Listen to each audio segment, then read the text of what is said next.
the sanction against Russia. As you see, I'm not Simonsen, but my name is Bård Hoksrud, and I'm acting head of the Norwegian delegation to this meeting. I'm grateful to the delegation of the US and Ukraine for co-hosting this event. Happy to have my colleagues Representative Joe Wilson and Mr. Nikita Potariev here, and many thanks to the Norwegian Helsinki Committee for initiating this event based on a report on sanctions evasion. They have also helped us to get a very strong panel for today's event, consisting of Deputy Secretary General Gunnar Ekelöve Slydal, Mr. Erland Bjortvedt of Kursk, and Mr. Bill Broder, the head of the global Magnitsky Justice Campaign. Today is almost 2 years since Russia's unacceptable war of aggression against Ukraine started. Many of us were gathered here in Vienna at that time. We all stand together with you in our support of Ukraine for as long as it takes. The support of Ukraine is strong. My country has a long-term program, the Nansen program. All the political parties in our parliament stand behind it. In recent months, there has been political debate both in Europe and in the US on the level of support of Ukraine, for Ukraine.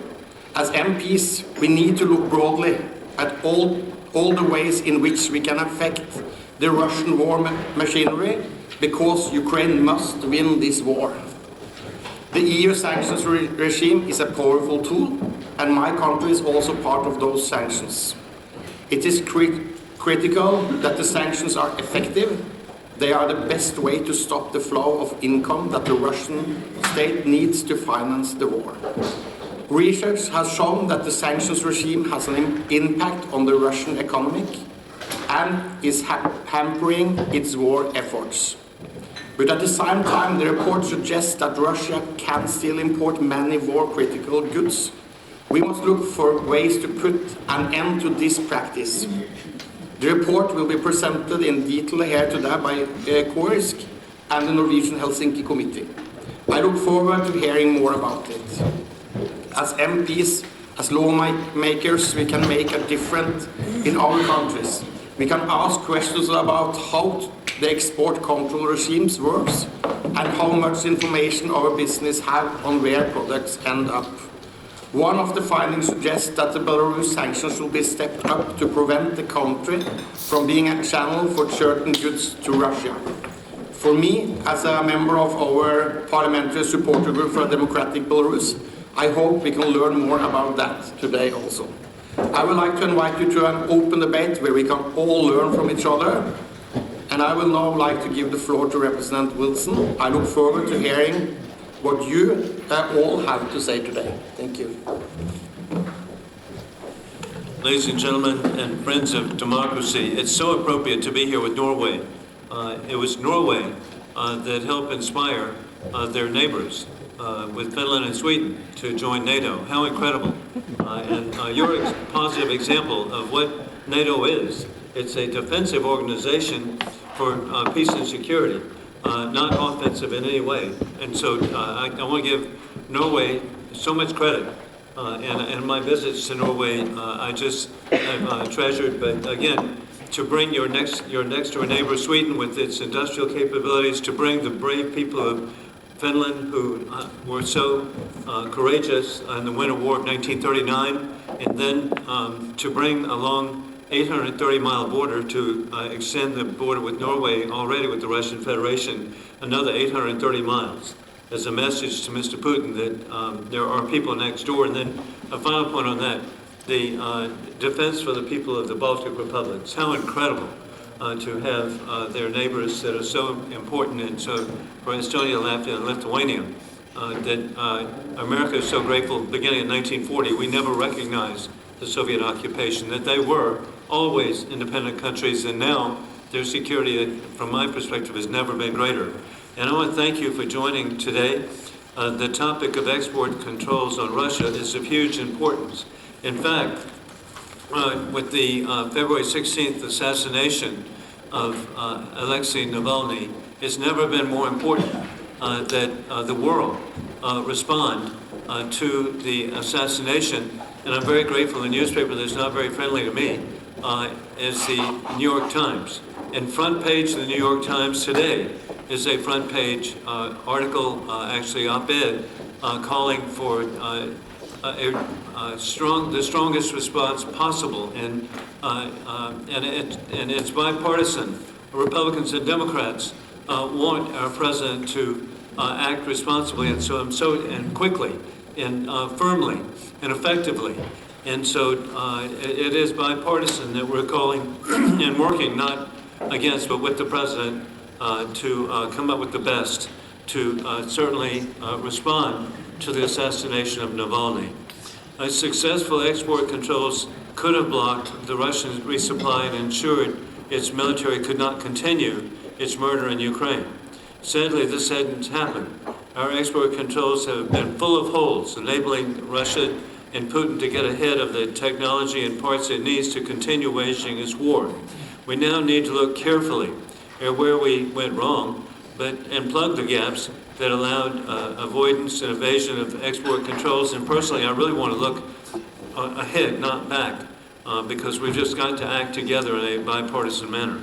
I am very grateful to have with us today Erlen Bajorovit, a key sanctions expert of the Co-Risk Consultancy, and he is known as someone who understands the ins and outs of how we can plug the holes of the sanctions and export controls. And I've already expressed to him my appreciation of what he'll be doing beginning immediately to help our country respond. And then we get to hear from a longtime friend, Bill Browder. Bill Browder is a friend of the Commission and works night and day to hold Putin to account. He's actually made such a difference in America and around the world. His attorney, Sergei Magnitsky, was killed by the Russian state after exposing an enormous $230 million fraud committed by the Putin regime. His campaign for justice for Sergei is an inspiration for all and has actually led to the Magnitsky Act, which has been used successfully to fight corruption around the world. And finally, we'll hear from Gunnar Eklöf Slidell, the Deputy Secretary General of the Norwegian Helsinki Committee. He is deeply focused on ensuring Norway and Europe do everything they can to help Ukraine win and defend itself against Russia's brutal war and unprovoked aggression. I look forward to your comments. Thank you very much. Thank you so much. Thank you, Representatives Hoxrud, Wilson, and Kutrayev. My name is Erlen Bajorovit. I'm a founder of a country risk analytics firm. And to make it very short, immediately after Russia's attack on Ukraine in February 2 years ago, we started drilling into trade, sanction evasions, trade data, and customs data.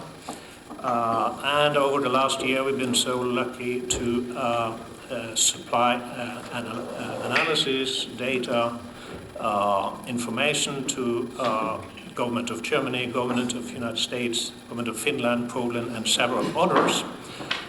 What we will do today is to say a little bit about how sanctions are progressing.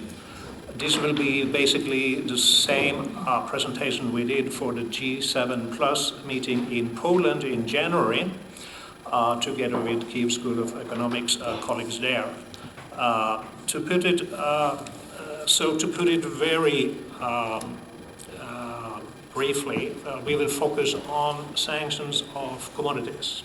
There are financial sanctions, sanctions of individuals, and the human rights instrument element in sanctions is mainly focusing, and Mr. Browder will probably elaborate on that, focusing on sanctioning individuals.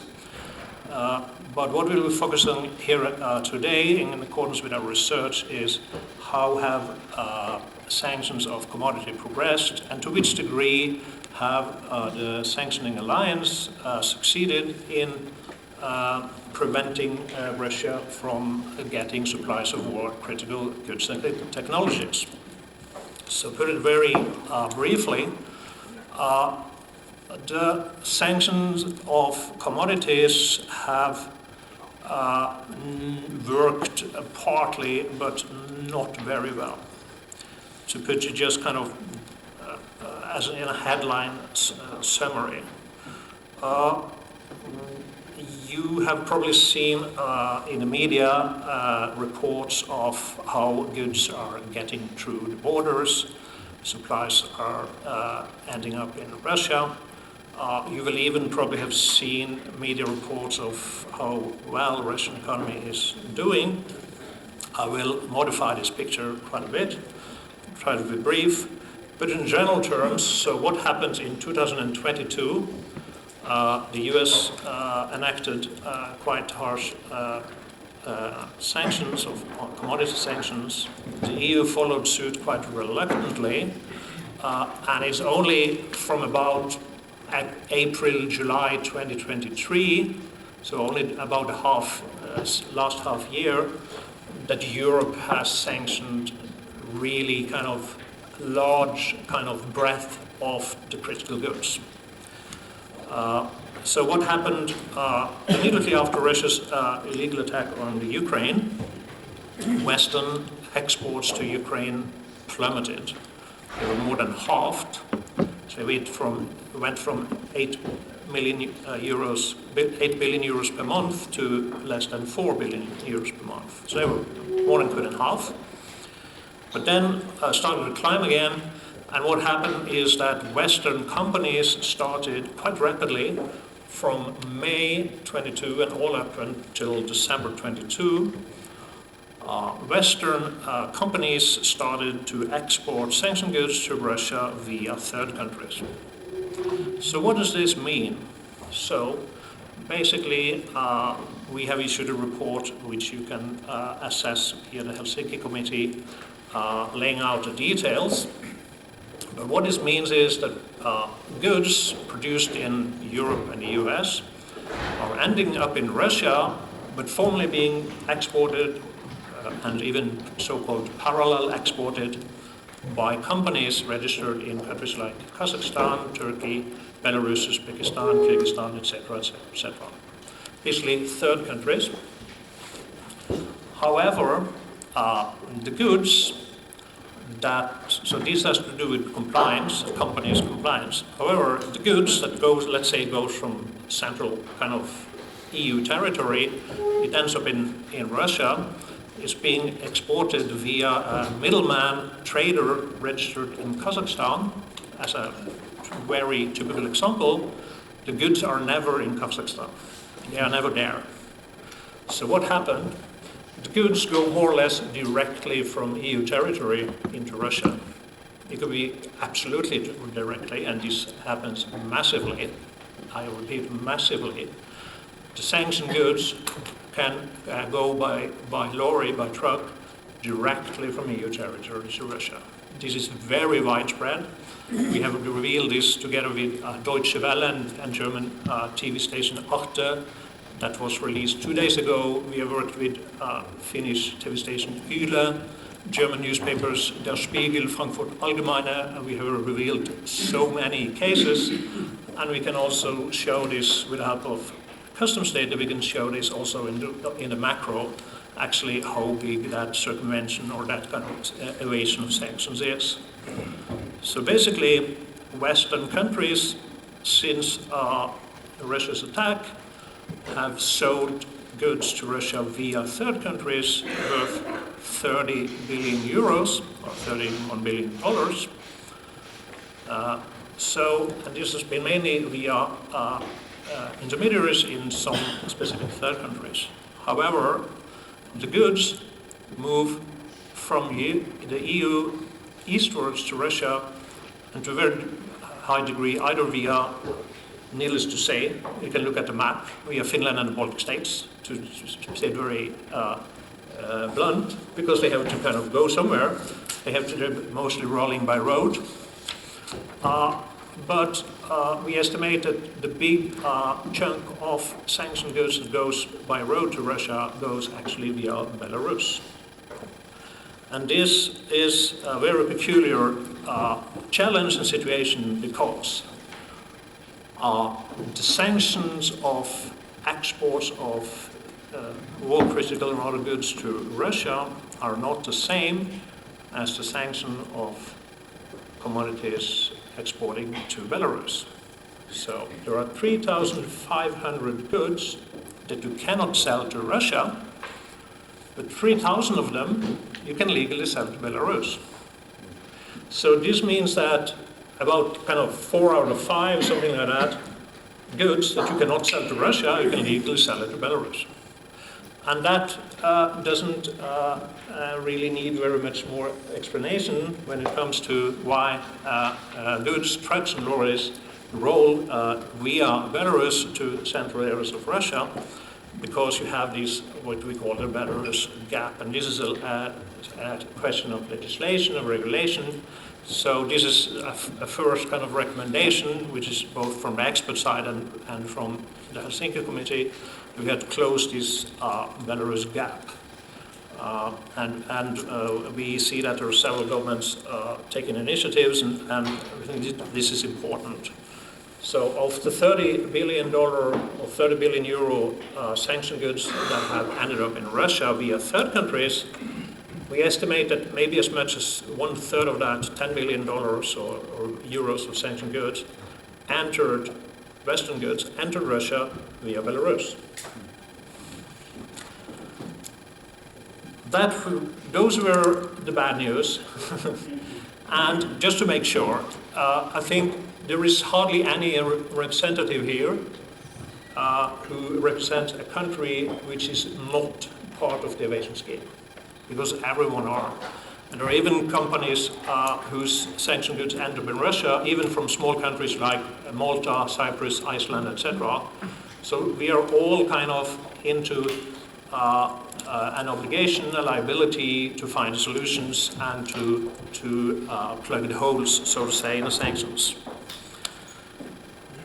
We looked at what's so-called high priority. There's a high priority list of 51 goods that Russia should absolutely not have. Digital components, the most war critical goods. There's a common list of the US, EU, and Britain. And we looked at those goods, and the same did also Kyiv School of Economics. We came to exactly the same results. So every month, Russia, up till December 22, Russia managed to import as much as $2.5 billion of those goods every month. So to the good news, because something has happened after December 22, which some media are starting to report, the BBC and a few others, Politico and others. But actually, when you look at the data, you will see that from January last year, so over the last 13 months, Russian imports, first of all, Russia's imports have fallen. They have fallen constantly since mid-22. And we have institutes like the Bruegel in Brussels who are monitoring this. But Russia's imports of all kinds of sanctioned goods and especially war critical goods are massively declining. So Russia's import of the high priority goods over the last year has dropped by 63%. And even more than that, because that's the import in value. But today, Russians pay 2 times more for the same technology as they bought like 2 years ago, according to the latest report from Kyiv School of Economics.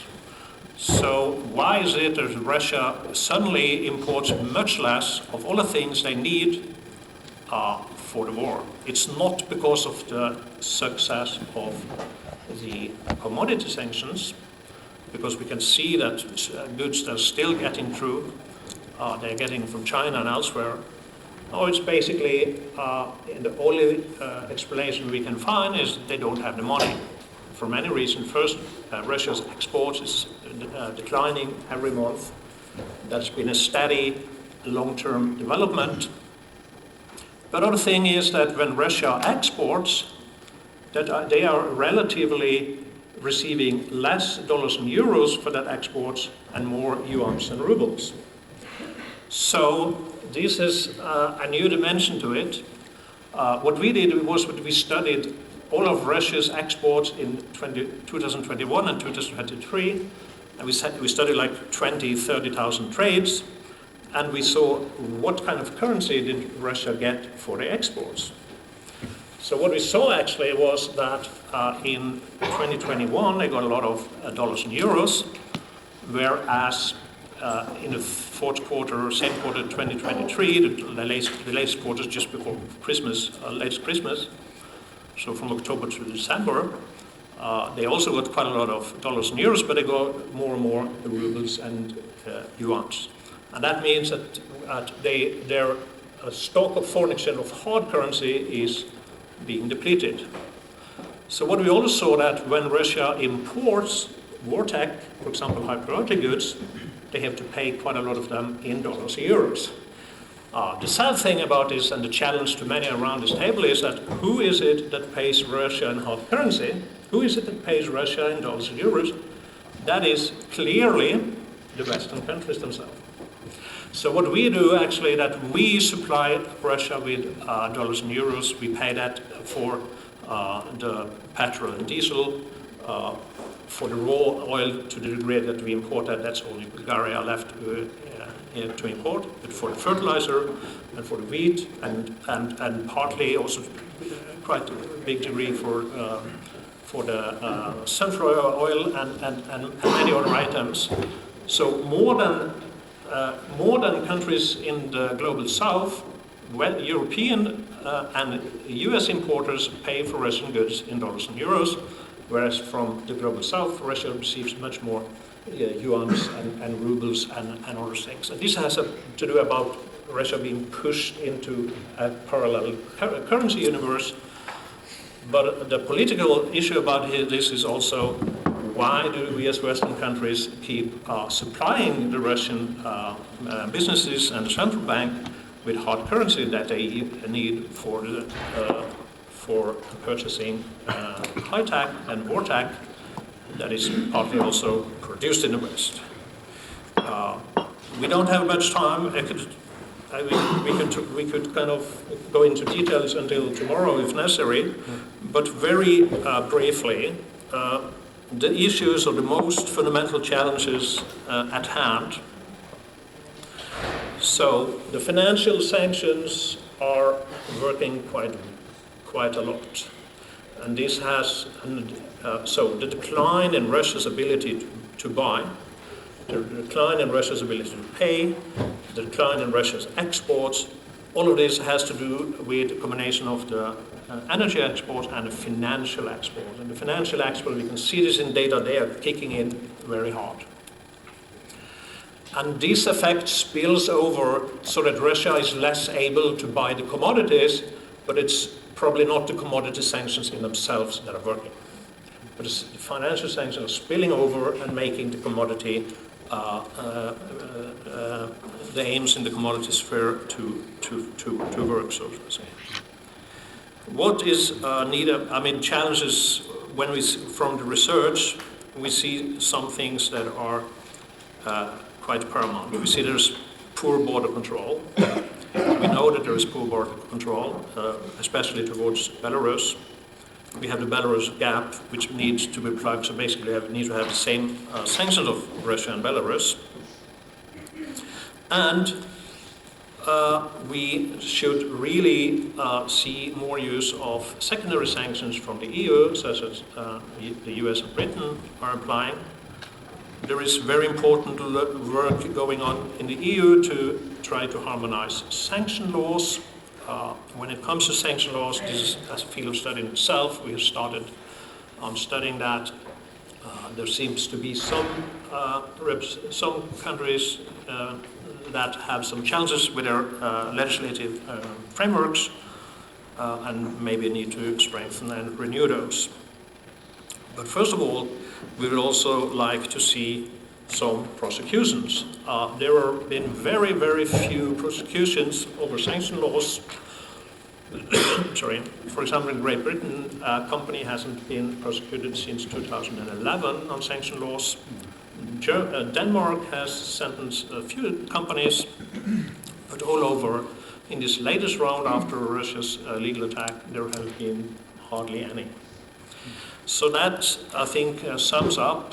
Please direct questions. There is a handout, which is unfortunately not in colors and not for all, but please contact us after discussions as well, and we can elaborate in detail if necessary. Thank you very much. Thank you. Thank you very much, Mr. Villevard. Now we proceed to Bill Browder. Congressman Wilson, thank you for chairing this, and thank you for all the support that you've given the Magnitsky Act, Vladimir Karamurza, and all the things that most of us here care about. You've been a good friend. And Gunnar from the Norwegian Helsinki Committee has been with me in the fight for justice for Sergei Magnitsky since the very day it started, when it wasn't considered nobody knew who I was. He stepped to my side and has been with me ever since. And Gunnar, thank you for that.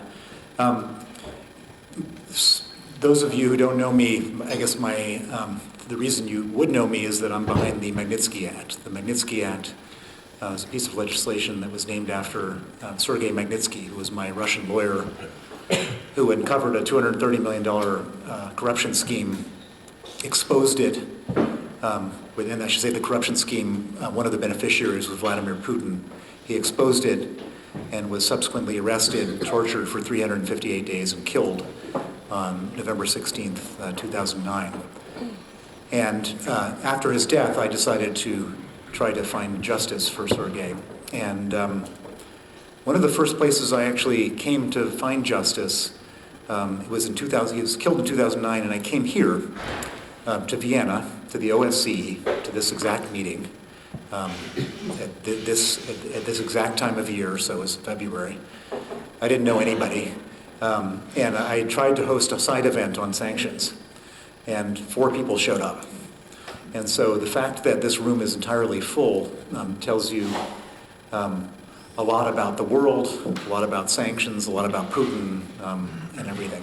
It's remarkable that we have a full room of people, basically all the great and good here that care. And so I'm really, it's sad. I guess it's good and it's sad. It's sad that everybody's here because of the problems that have been created, and it's good that everyone cares about sanctions.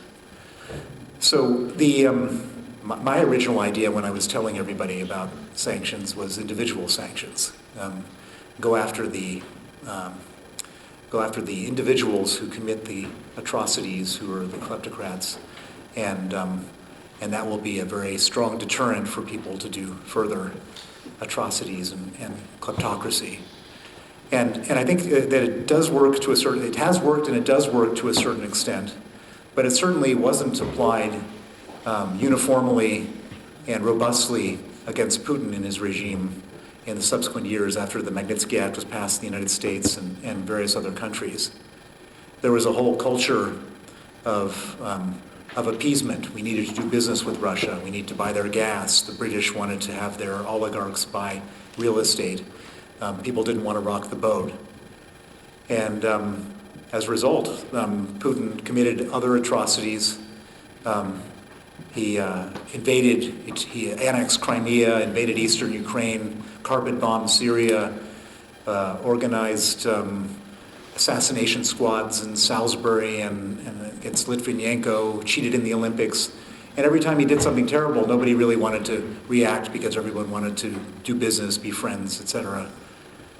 And I think that the lack of action gave Putin a false sense of security, which is that if he were to do something really radical, like invade Ukraine, full-scale invasion of Ukraine, that there would be no consequences, or no real consequences. And so he did the unthinkable, which is he invaded Ukraine, invaded a foreign country, first time since the Second World War, redrawing the maps of Europe.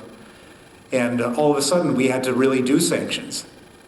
And we really did sanctions. And the sanctions that we did impressed me. I was impressed with the freezing of the central bank reserves of Russia. I was impressed with the oligarch sanctions to go after most of the oligarchs.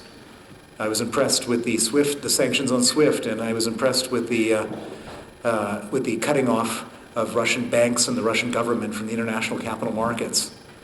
I was also impressed with the withdrawal of about 1,000 Western companies from Russia.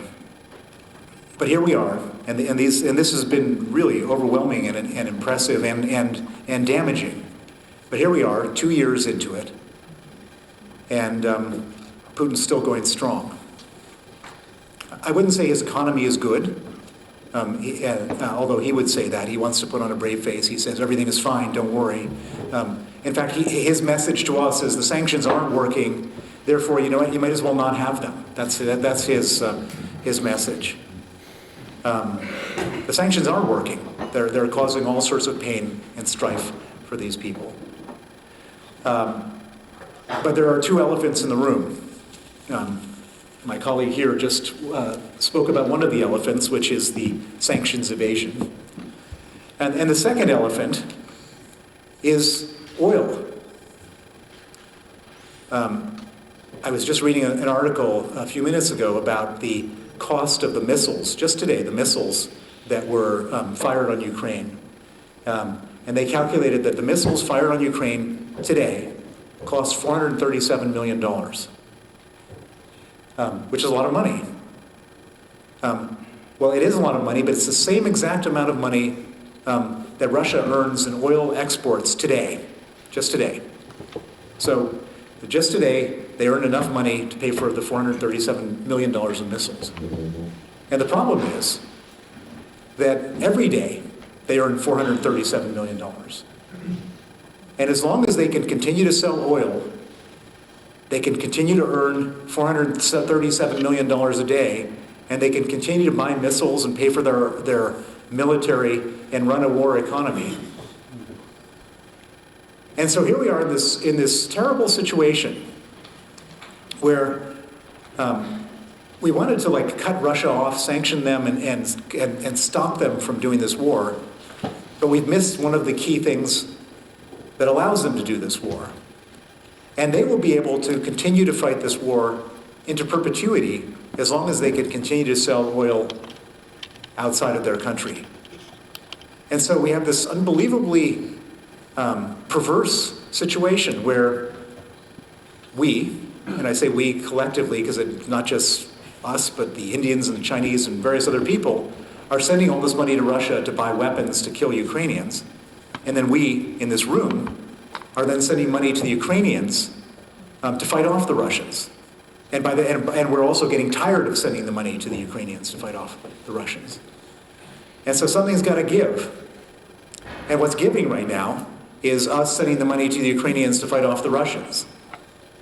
And they've just lost, and I can't pronounce it, the Andika or Anvika. Yes, over the weekend, the Russians have outgunned them 10-1 in terms of artillery. And presuming that we can actually get our act together and provide the Ukrainians with the necessary tools going forward in the short term, we're not going to be able to do it into perpetuity, and so we have to cut off the other side. So how do we cut off the other side? Well, we have a lot of tools at our disposal to cut off the other side. At the moment, in order to sell oil, you need to put on a tanker. The tankers need insurance. We could pass legislation in our countries to sanction insurance companies if they insure ships that carry Russian oil. And again, what will happen the moment we pass that law in our respective countries? Insurance companies will no longer insure ships that carry Russian oil. And all of a sudden, there's not tankers available. I mean, there will be some, but not all. We can also sanction any ports in the world that allow ships to dock that move Russian oil. And then what happens then? All of a sudden, these ships don't have any place to dock. And then we can also sanction the refineries in the respective countries that refine the oil. And what will happen then? People won't buy the oil to refine it. And it seems to me that the big missing piece in this whole thing is these three areas. And I think if we did that, we would then cut off the second to last major lifeline, and we've heard about the other lifeline, and we might have some impact on this whole thing. Let me just finish up by saying one last thing. Alexei Navalny was killed on Friday last week. It's the most outrageous political assassination in many decades, and certainly in Russia. And there's one thing we can all do, and we should all be involved in this, which is that we've, as I mentioned at the beginning of my little presentation, we've frozen $300 billion of Russian central bank reserves. That money should now be confiscated. It should be confiscated from Russia. It should be used for the defense and reconstruction of Ukraine. The legislation to do that should be called the Navalny Act. And we should tell Putin that the cost of killing Navalny is $300 billion. Thank you.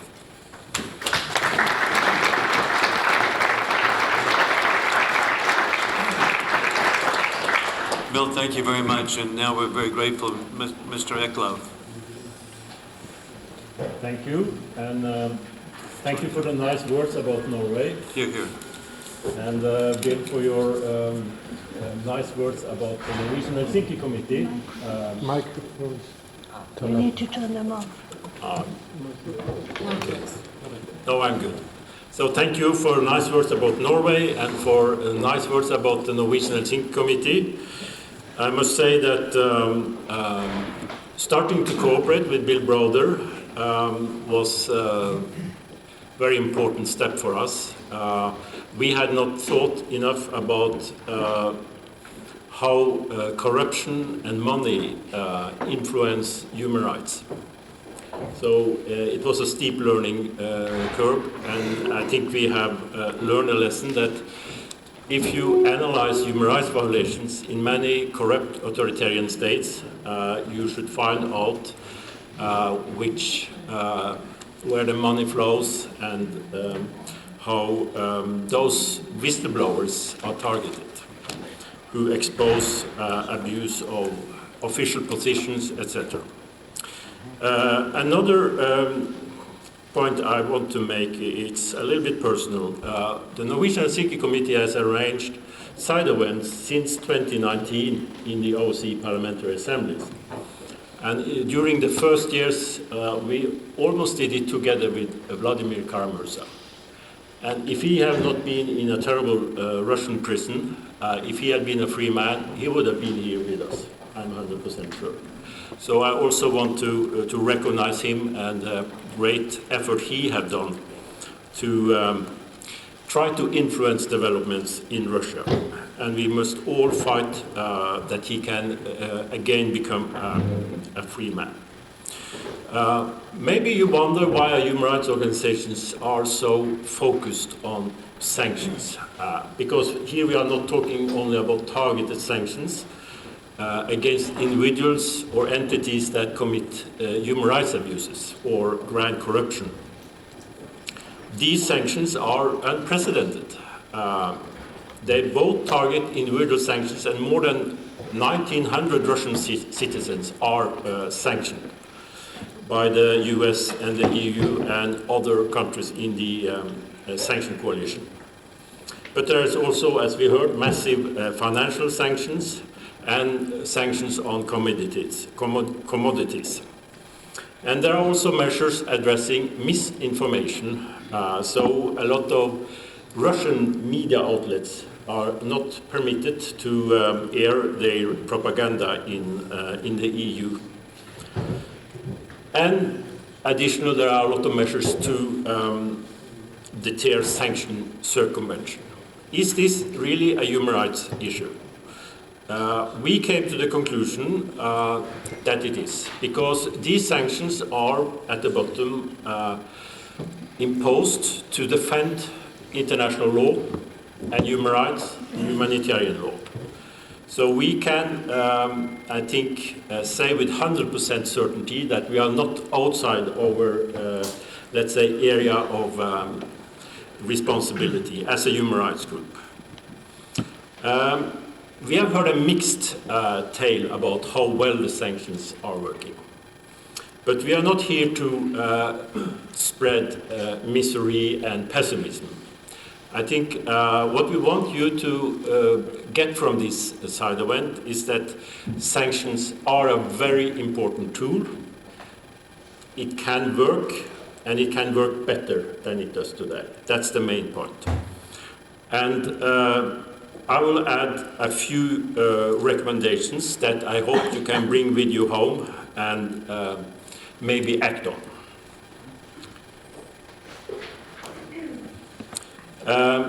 There are 38 countries in the sanction coalition, European and some Asian countries, and US and Canada and Australia and New Zealand. And in terms of economy, this is a very substantial part of world economy. And what we see is that since these broad sanctions are unprecedented, many countries were not prepared to enforce these sanctions. We can criticize that, but I think it's better to accept it and then work from there. And as we have heard, one of the most important things to do is to harmonize legislation in the sanctioning coalition in the countries. And we also see that border controls need more resources. We read reports that they are totally overburdened at some of the European borders, eastern borders, so they don't have the resources necessary to detect goods that should not pass that border. I will also add a few words about the Belarus gap. I think that is really the missing link in the European response to the Russian aggression, that they don't really see Belarus as part of that aggression, which it is. Russia could not have attacked Ukraine in the way it did without full cooperation from Minsk. So I think our recommendations will be that the same sanctions which are imposed against Russia should be imposed against Belarus. We are also working inside Norway. There was recently a news report that 9 companies in Norway had sold war-relevant goods to Turkey, and they ended up in Russia, and probably favored Russia in the war against Ukraine. So that is something we also have to think a lot about. And I think we have to challenge companies more than we do, because ultimately they produce the goods, and they should be responsible not only related to the supply chain to produce the goods, but also how their goods are being used. I'll also mention that we are active on the Norwegian Petroleum Fund, which is very big and owns shares in maybe almost all companies that in one way or another violate sanctions. And we want that management to be more active related to those companies and tell them to conduct more due diligence. My final point is that it's very pertinent to have this side event in the OSCE, because ultimately, to have sanctions to work, countries must work together. It's not enough that you have very good regulations in Brussels or in the US. Capitals must gear up and be very active in enacting missing legislation, addressing the problem of lack of negligence legislation. Because in some countries, you really have to prove that the company, well, the level of proof to challenge a company on legal grounds is so high that it doesn't happen often, as we heard. So negligence means that you cannot excuse yourself by saying, I didn't know. You really have to challenge the companies, but you should have known. And it's a lot of available information about if you sell something to a Turkish or Kazakhstan or other company, the risk that it will end up in Russia is very high. Last comment. Energy is crucial, as Bill has explained, but also food and fertilizers. I think Russia is profiting a lot from the situation, the high energy prices, and even the sanctions, and it grabs a bigger part of the world market for fertilizers and grain export. So we have to look into that aspect as well. Not the usual message from a human rights organization, but I wanted to add that. We see that as a challenge as well. Thank you. Thank you very much, Mr.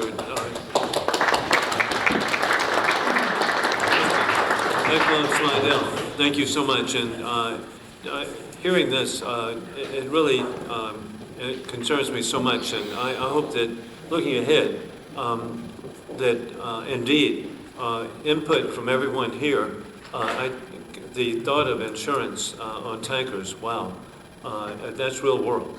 And I'd like to offer my office. I'm confident Congressman Lloyd Doggett, he's of another political party, and so we want to make it bipartisan, because it is.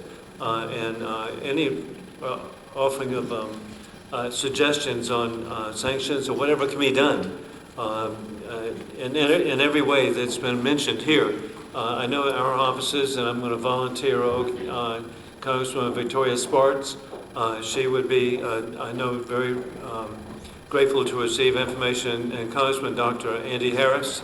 So the four of us, and then I regret that he's not here, but Ambassador Mike Carpenter is a great resource, and particularly he's the U.S. Ambassador to OSCE. He soon will be, he's been very close to President Biden. He's soon going to be actually returning to the White House. But he's, again, a person that I hope he will use every opportunity to provide what can be done, because we'd like to be prospective, not look back and say what's not been done correctly, but look what the loopholes are, look at the gaps, and then address that in any way that the United States can. But just in every way, I'm really grateful for the opportunity to be here today. And if there are any questions, and I'm actually going to refer to my colleague of another political party, Congressman Lloyd Doggett. Well, thank you very much, and this was a great presentation by all of you.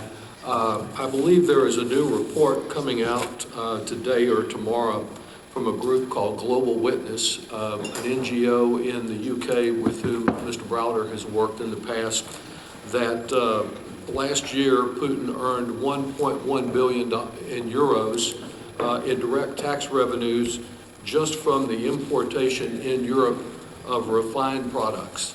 Mr. Wilson and I have offered legislation in Congress on the loophole that allows Russia to ship in diesel fuel, gasoline, jet fuel, and the like, and completely circumvent our ban on oil and gas imports in that way. And we're hopeful that we'll see action in the United States. We, of course, have a much smaller amount of importation than many European countries, and everyone's concerned about the impact on the price at the gas pump. But I think this is a loophole that we need to try to close, and clearly the $60 a barrel cap that is in place now has been insufficient to deal with the broader problem of circumventing the sanctions in that way. And then I would just add that Mr. Wilson and I have also filed legislation that's been approved by the House Foreign Affairs Committee concerning this matter of Russian assets, sovereign assets.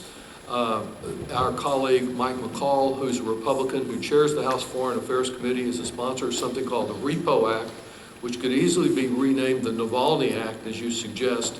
And it does provide for using the sovereign assets of the Russians for Ukrainian reconstruction and other purposes. And I think we need to act on both and continue to urge our countries to work together to close the loopholes that are oiling the Russian war machine and to take the assets of these war criminals and put them to good use in Ukraine. Thank you much, Joe. Thank you very much, Congressman. Anyone, any other questions? And hey, I should have read the whole article. Guess who the article is about? Bill Browder on the front page of the New York Times today, okay? So we're finally with a dignitary. So yes. Hello everyone, I'm Iskran Mitev, I'm a representative of Bulgaria. And I just wanted to make a note, it's not like a question. It is imposing sanctions on Russia works, but it also works towards the political parties who are governing in their countries, as Russia very successfully pays for propaganda and saying, okay, you can never go without us, which turns out not to be true in the end. But I would suggest that we see that this war continues more than we anticipated, and it will be very helpful if we can create not only restrictive measures towards the common enemy, let's say, but also to support each other in like making the trade between our countries easier, so we can provide alternatives to raw materials and goods that were in the past coming from Russia and are making a huge influence in our economies as a matter of making the basic goods more expensive. So while we're taking measures to restrict Russians' trade and trade to Russia, we should be thinking how to make the trade between our countries easier in order to be able to sustain, endure this battle if it's prolonged more. Would anybody would like to comment? Because that is a real issue.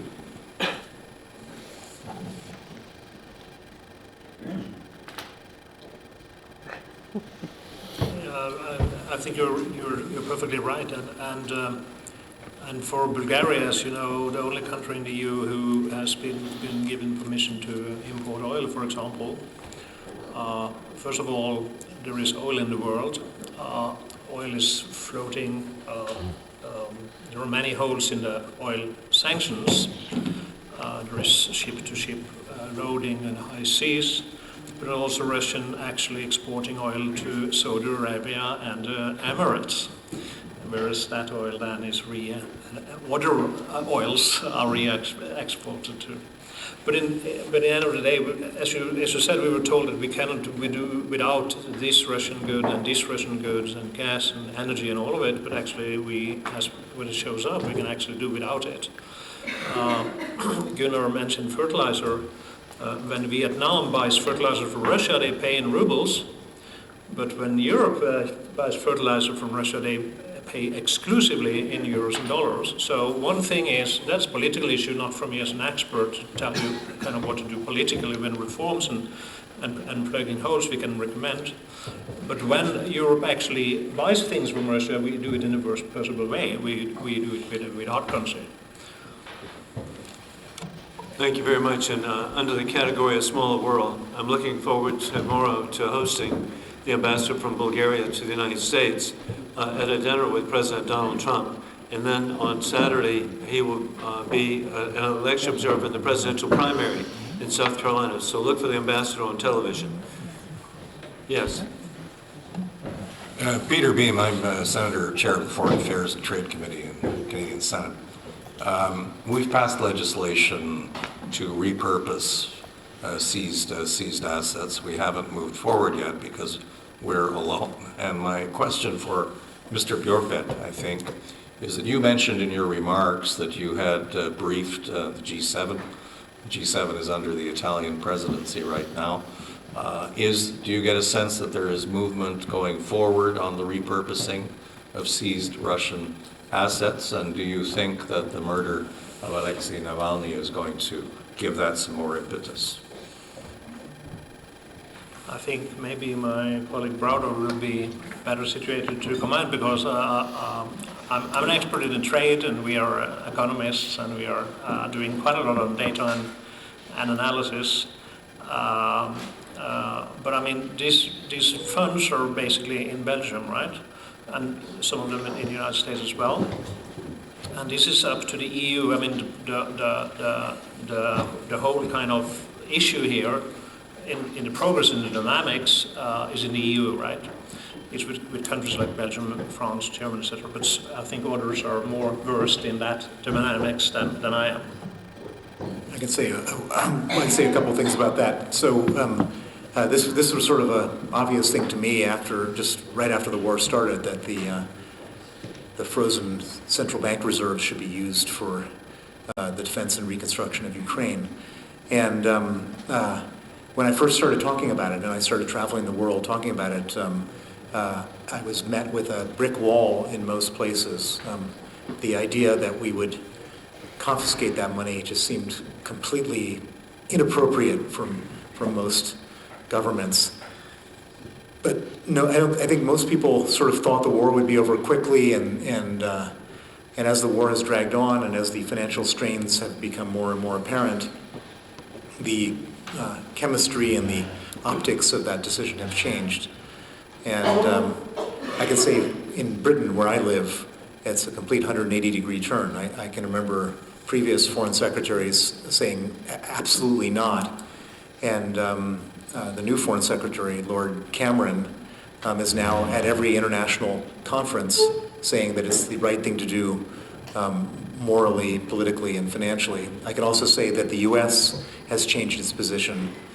I think Jake Sullivan was against it for the first year and a half of the war, and now apparently the U.S. administration is supporting it and coming back to the Repo Act, which I like your idea of renaming it the Navalny Act, and I hope that's something we can feed into the system. It passed the Senate Foreign Relations Committee, and hopefully it will go for a full vote in the Senate, which it will pass for sure. The bottleneck is the EU, and specifically Belgium. Of the 300 billion, 220 billion is located in Belgium at Euroclear. And I don't want to insult any Belgians here, but it's hard to imagine Belgians sort of stepping out into the firing line by themselves. So it has to be an EU decision, and EU decision making is very hard to anticipate. And at the moment, the EU has decided it's okay to take the interest on the money, but not the principal, which is kind of absurd, but that is their position at the moment. It's absurd because the moment you take the interest, you might as well take the principal. It doesn't change anything from a legal standpoint.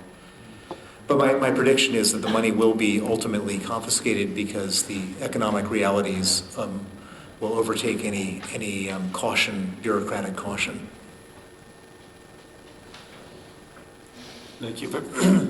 Yes.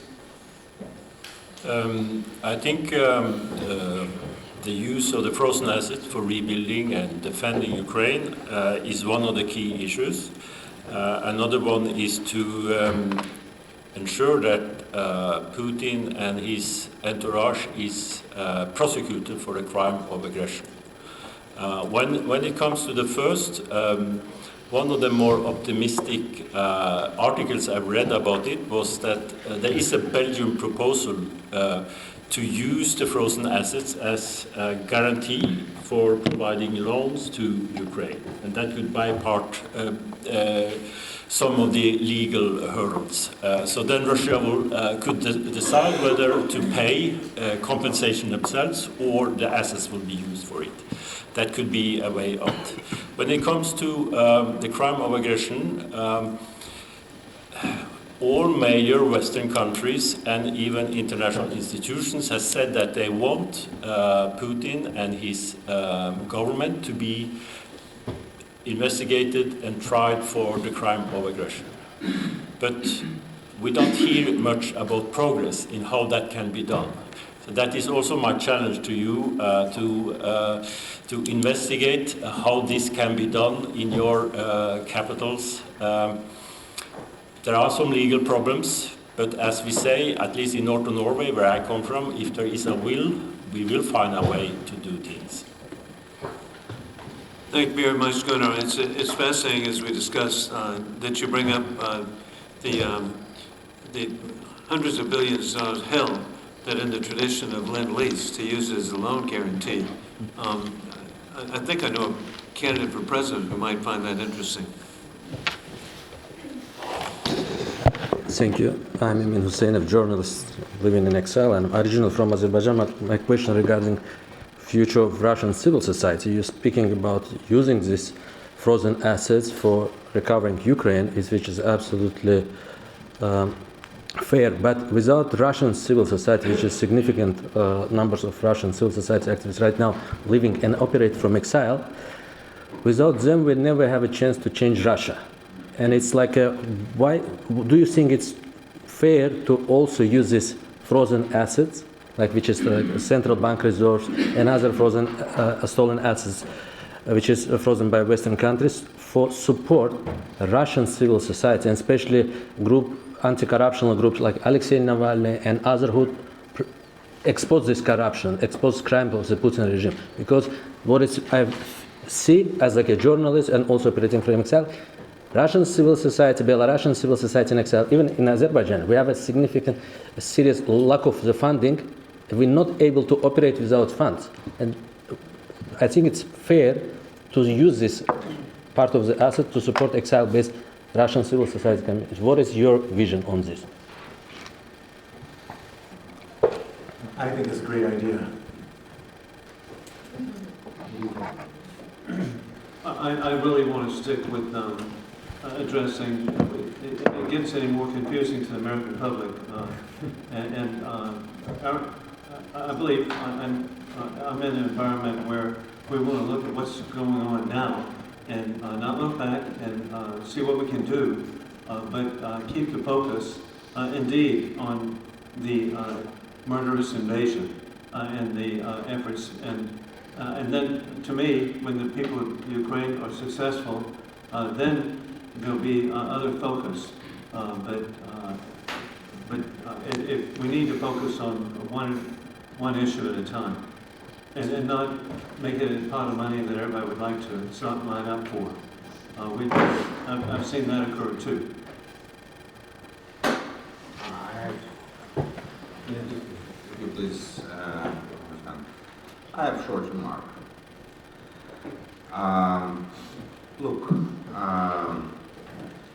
if we compare collecting money by Ukrainian civil society, for example, country in war, nation in war, losses in economy, great. So we still collect money to support our army, to support our people, to support our children, and we're talking about millions of dollars, millions of dollars. When we see the results of collecting money by Russian civil society to support their political prisoners, we're talking about thousands of dollars. Thousands. I'm not sure that any should help to people who are not able to support themselves. That's the difference. That's the difference. And as I've mentioned today already,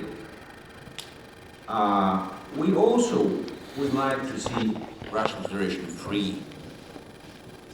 But I guess that before we see Russian Federation free, as Alexei Navalny and Boris Nemtsov dreamed, before we have to see Russian Federation weak, poor, suffering, and failed.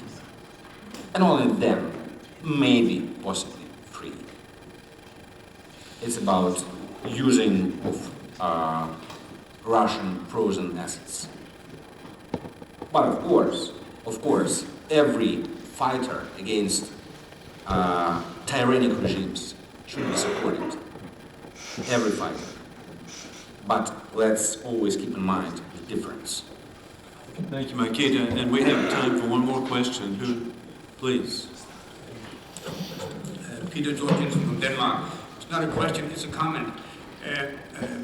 It has been some very good debates some very good inputs and a lot of knowledge. But we also have to deal with the facts. The fact is also that North Korea are supplying more artillery grenades than whole of the rest of Europe.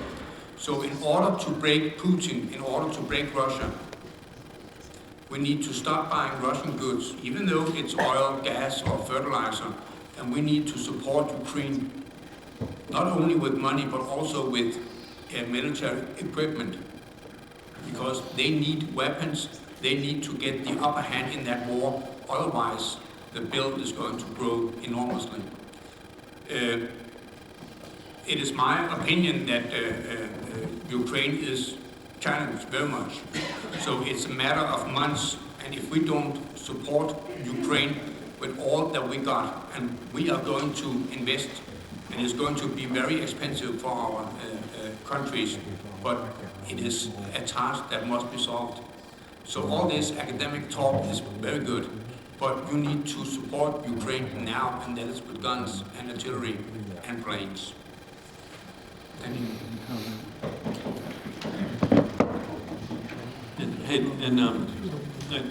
Again, Denmark, what a great ally, and my home birthplace, Charleston, South Carolina, we really enjoy seeing a daily Maersk line come through. So we welcome trade.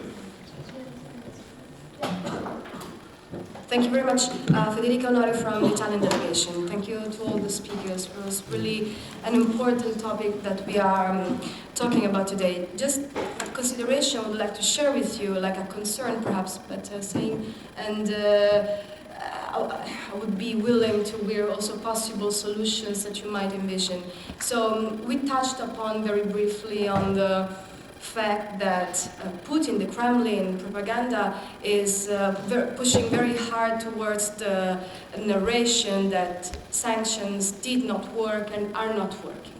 And I mean, we are here from different countries, so there is a heterogeneity in this, but I can tell you in Italy, this thing is really perceived as true. Like really public opinion in Italy think sanctions did not work, and I hardly believe they would be willing to support it further. So, since also we have a very important elections in front of us in the next future, and the thing that politicians are attached, and politics in general is attached and very close to public opinion, is a problem. Like, I think we should not only care of how we can make sanctions work better, but also how to make public opinion be aware that sanctions are working, although they're not perfect. No? Because this is the point. Nothing is perfect, but many things we need to do many things, and we have to continue to work on things to make it better.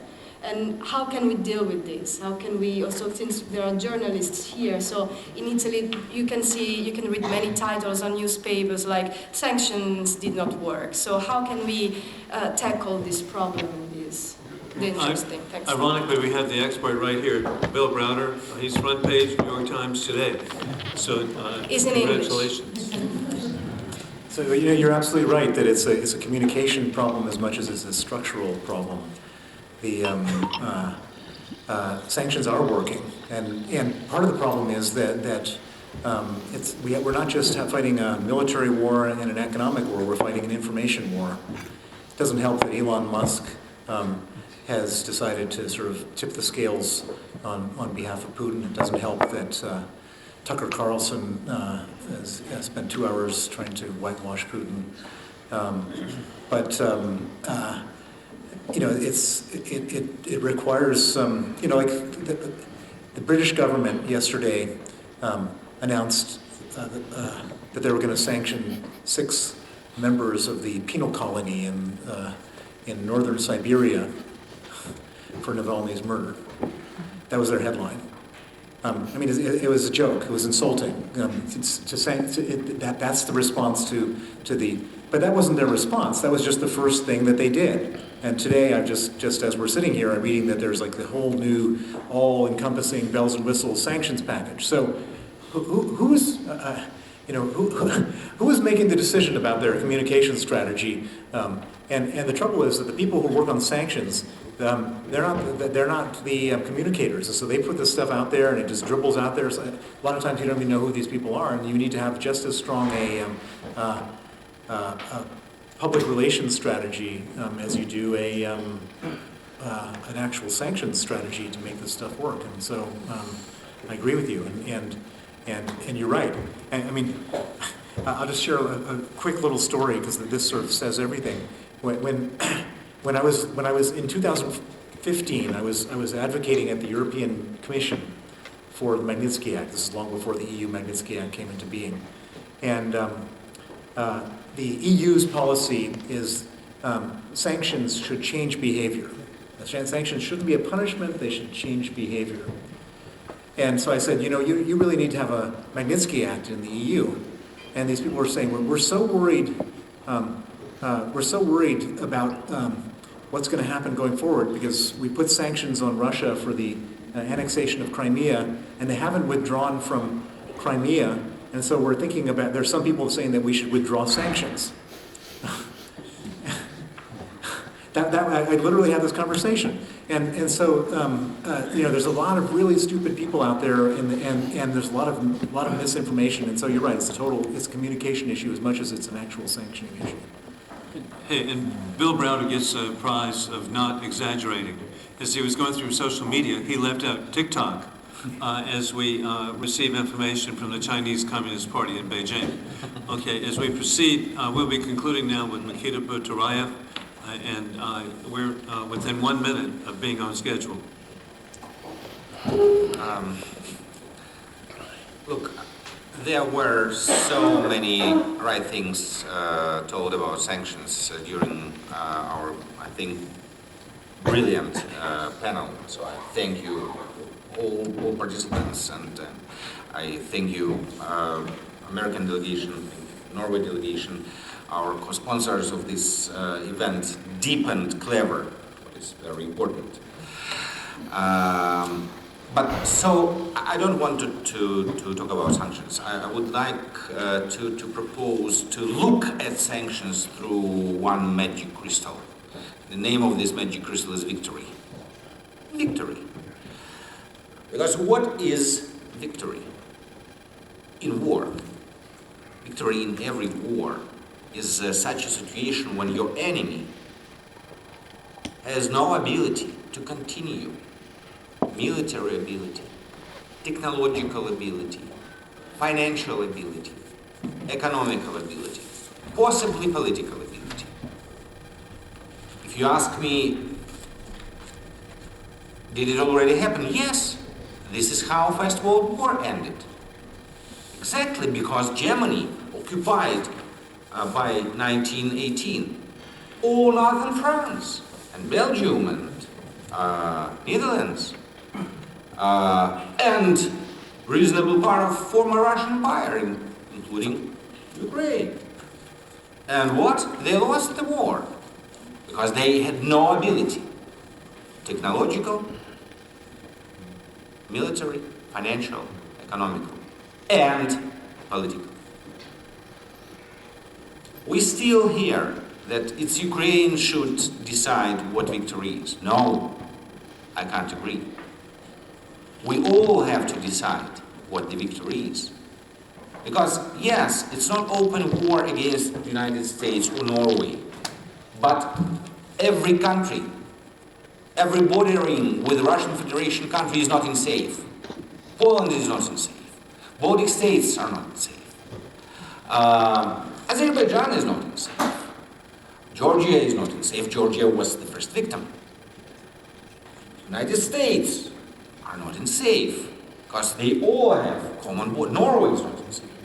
Common borders with Russia. So that's why it should be our common victory.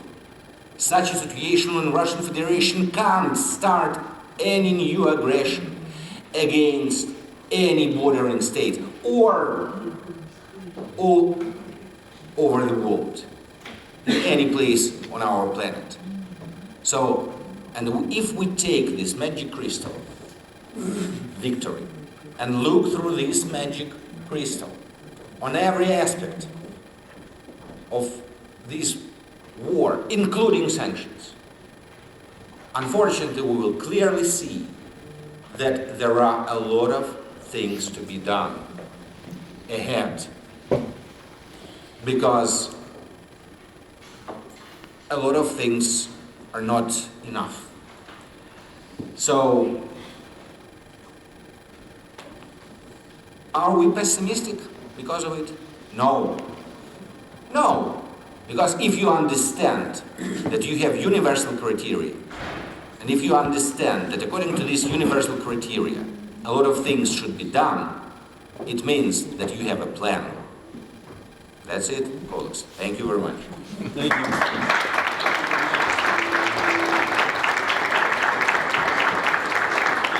Thank you very much, Makita, and thank you, Norway, for putting this together. Thank the panelists, and I look forward for all of us to be working together for mutual benefit, and the benefit should be in memory of Alexei Navalny and in honor of the courage of the people of Ukraine. But I'm really hoping for all of us that this is a deterrence to further dictators as they look at their plans of invasion, that the consequence can be catastrophic for the dictatorship. We are now adjourned. Thank